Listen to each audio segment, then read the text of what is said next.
মধ্যে আমার রাসূলুল্লাহ সাহাবীরা নিয়ে আসা করতে নিয়েছে।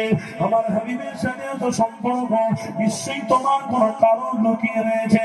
আল্লাহ নবী সাহাবারা এত বিজ্ঞ ছিল, আমার নবী পাকের সাহাবাদের মধ্যে এতটা জ্ঞান ছিল, তারা সবাই রাসূলুল্লাহ সাহাবী হযরত উসমান গানিকে ধরেছে।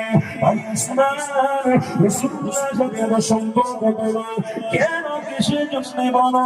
আল্লাহ নবী সাহাবী উসমান গানি কোন কথা তিনি বলতে যাচ্ছেন না, অন্তরে রয়েছে একটা কথা, এই কথাটা তিনি প্রকাশ করতে যাচ্ছিলেন না।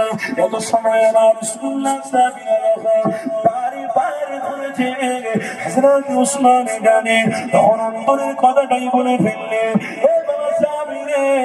আমি উসমান আমার হাবিবের জন্য আমি সব করতে রাজি রয়েছে, কিন্তু আমার দিলেতে একটা মন নিয়ে দাবি করেছি, ওই নিয়তটার আশায় আমি অনেক পথ চলতে যাব, আমি অনেকটা রাস্তা চলবো, আমার নিয়তটা পুরো আল্লাহ করবেই করবে। কি নিয়ে বাবা মুসলমান হলো? আল্লাহ নবী সাহাবীরা জিজ্ঞাসা করতে গিয়েছেন, আমি উসমান কি নিয়ে বলো, একবার যদি বলো তোমার কাছ থেকে আমরা শিক্ষা অর্জন করতে পারবো, কেননা তুমি সিনিয়র সাহাবী রয়েছো, তোমার দিয়ে থেকে